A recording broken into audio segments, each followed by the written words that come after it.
Tuna Kimchi Stew. Add only the oil from the tuna can to a pot. Add the kimchi, sugar, and onion. And stir fry until the kimchi becomes slightly translucent. Pour in the water and bring it to a boil over high heat. When the broth starts boiling, add the minced garlic and soy sauce. Then add the tuna. Add the tofu cut into bite-sized pieces and the chopped green onion.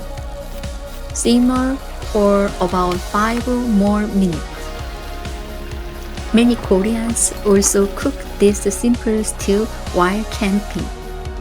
It's very easy to make, but the flavor is deep and comforting. Thank you for watching. Have a nice day.